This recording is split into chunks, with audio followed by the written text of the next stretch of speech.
Assalamualaikum warahmatullahi wabarakatuh. Pada video ini saya akan membahas 8 model pengembangan perangkat lunak. Perkenalkan, nama saya Akbar Sanjaya, Stambuk 20250 kelas G. Model pertama itu model sequential linear atau waterfall development model. Model sequential linear atau sering disebut sebagai model pengembangan air terjun merupakan paradigma model pengembangan perangkat lunak paling tua dan paling banyak dipakai. Model ini mengusulkan sebuah pendekatan perkembangan perangkat lunak yang sistematik dan sekuensial, yang dimulai pada tingkat dan kemajuan sistem pada seluruh tahapan analisis, desain, kode, pengujian, dan pemeliharaan. Berikut adalah tahapan-tahapannya, yaitu yang pertama rekayasa dan pemodelan sistem atau informasi, yang kedua analisis kebutuhan perangkat lunak, yang ketiga desain, yang keempat pengkodean, yang kelima pengujian, dan yang keenam pemeliharaan.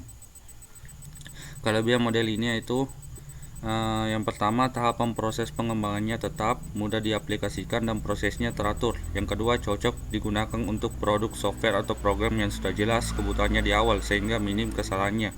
Yang ketiga, software yang dikembangkan dengan metode ini biasanya menghasilkan kualitas yang baik.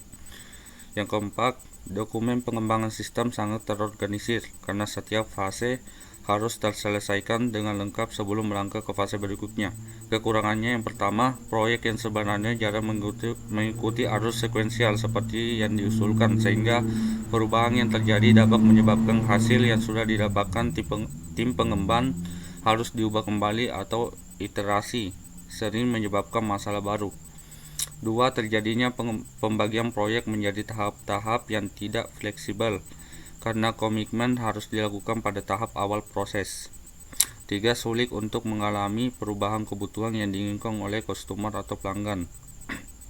Yang keempat, pelanggan harus sabar untuk menanti produk selesai karena dikerjakan tahap per tahap dan proses pengerjaannya akan berlanjut ke setiap tahapan bila tahap sebelumnya sudah benar-benar selesai. Yang kelima, perubahan di tengah-tengah pengerjaan produk akan membuat bingung tim pengembang yang sedang membuat produk. Yang keenam, adanya waktu kosong atau menganggur bagi pengembang karena harus menunggu anggota tim proyek lainnya menuntaskan pekerjaannya. Model yang kedua adalah model prototype. Model prototype merupakan suatu paradigma baru dalam metode pengembangan perangkat lunak, di mana metode ini tidak hanya sekedar evolusi dalam dunia pengembangan perangkat lunak, tetapi juga merevolusi metode pengembangan perangkat lunak yang lama, yaitu sistem sekuensial yang biasanya dikenal dengan nama SDLC atau Waterfall Development Model. Tahapan-tahapannya, yang pertama pengumpulan kebutuhan, yang kedua membangun prototyping, yang ketiga evaluasi prototyping, yang keempat pengkodean sistem, yang kelima menguji sistem, yang keenam mengevaluasi sistem, dan yang ketujuh menggunakan sistem. Kelebihan model ini yang pertama, pelanggan berpartisipasi aktif dalam pengembangan sistem sehingga hasil produk pengembangan akan semakin mudah disesuaikan dengan keinginan dan kebutuhan pelanggan. Yang kedua, penentuan kebutuhan lebih mudah diwujudkan. Yang ketiga, mempersingkat waktu pengembangan produk perangkat lunak. Yang keempat, adanya komunikasi yang baik antara pengembang dan pelanggan. Yang kelima, pengembang dapat bekerja lebih baik dalam menentukan kebutuhan pelanggan. Yang keenam, lebih menghemat waktu dalam pengembangan sistem. Yang ketujuh, penerapan menjadi lebih mudah karena pelanggan mengetahui apa yang diharapkannya. Kekurangan dari model ini yang pertama, proses analisis dan perencanaan terlalu singkat. Yang kedua, biasanya kurang fleksibel dalam menghadapi perubahan. Yang ketiga, walaupun pemakai melihat berbagai perbaikan dari setiap versi prototipe, tetapi pemakai mungkin tidak menyadari bahwa versi tersebut dibuat tanpa memperhatikan kualitas dan pemeliharaan jangka panjang. Yang keempat, pengembang kadang-kadang membuat kompromi implementasi dengan menggunakan sistem operasi yang tidak relevan dan algoritma yang tidak efisien. Yang ketiga, model Rapid Application Development atau RAD. Rapid Application Development atau RAD adalah sebuah model proses pengembangan perangkat lunak sequential linear yang menekankan siklus perkembangan yang sangat pendek, kira-kira 60-90 hari. Model RAD ini merupakan sebuah adaptasi kecepatan tinggi dari model sequential linear, di mana perkembangan cepat dicapai dengan menggunakan pendekatan konstruksi berbasis komponen. Tahapannya itu pertama, pemodelan bisnis, yang kedua pemodelan data, yang ketiga pemodelan proses, yang keempat pembentukan aplikasi, dan yang kelima pengujian dan turnover. Kelebihan model ini yang pertama, lebih efektif dari pengembangan model waterfall atau sequential linear dalam menghasilkan sistem yang memenuhi kebutuhan langsung dari pelanggan. Yang kedua, cocok untuk proyek yang memerlukan waktu yang singkat. Yang ketiga, model RAD mengikuti tahap pengembangan sistem seperti pada umumnya, tetapi mempunyai kemampuan untuk menggunakan kembali komponen yang ada, sehingga pengembang tidak perlu membuatnya dari awal lagi, dan waktu pengembangan menjadi lebih singkat dan efisien. Kekurangan model ini yang pertama, model RAD menuntut pengembangan dan pelanggan memiliki komitmen di dalam aktivitas traffic fire yang diperlukan untuk melengkapi sebuah sistem di dalam kerangka waktu yang sangat pendek. Jika komitmen tersebut tidak ada, proyek RAD akan gagal. Yang kedua, tidak semua aplikasi sesuai untuk RAD. Bila sistem tidak dapat dimodulkan dengan teratur, pembangunan komponen penting pada RAD akan menjadi sangat bermasalah. Yang ketiga, RAD tidak cocok digunakan untuk sistem yang mempunyai resiko teknik yang tinggi. Yang keempat, membutuhkan tenaga kerja yang banyak untuk menyelesaikan sebuah proyek dalam skala besar. Yang kelima, jika ada perubahan di tengah-tengah pengerjaan, maka harus membuat kontrak baru antara pengembang dan pelanggan. Yang keempat yaitu model spiral atau model BOM. Model ini mengadaptasi dua model perangkat lunak yang ada, yaitu model prototyping dengan pengulangannya dan model waterfall dengan pengendalian dan sistematikanya. Model ini dikenal dengan sebutan spiral BOM. Pengembang dalam model ini memadupadankan beberapa model umum tersebut untuk menghasilkan produk khusus atau untuk menjawab persoalan-persoalan tertentu selama proses pengerjaan proyek. Tahapan-tahapannya yang pertama, tahapan liaison, tahapan planning atau perencanaan, tahapan analisis, tahapan rekayasa, tahapan konstruksi dan pelepasan atau rilis, dan tahapan evaluasi. Kelebihan model ini adalah sangat mempertimbangkan risiko kemungkinan munculnya kesalahan sehingga sangat dapat diandalkan untuk pengembangan perangkat lunak skala besar. Pendekatan model ini dilakukan melalui tahapan-tahapan yang sangat baik dengan menggabungkan model waterfall ditambah dengan pengulangan-pengulangan sehingga lebih realistis untuk mencerminkan keadaan sebenarnya. Baik pengembang maupun pemakai dapat cepat mengetahui letak kekurangan dan kesalahan dari sistem karena proses-prosesnya dapat diamati dengan baik.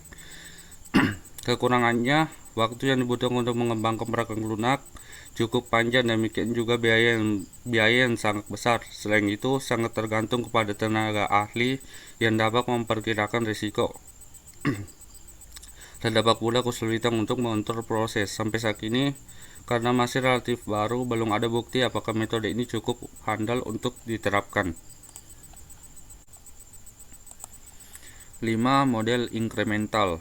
Dalam model incremental ini, proses pengerjaan perangkat lunak akan dilakukan per bagian sehingga bagian selanjutnya akan dikerjakan setelah bagian awal setelah selesai dan selanjutnya sampai menghasilkan perangkat lunak yang lengkap dengan semua fungsi yang diperlukan dan pengerjaan perangkat lunak berakhir.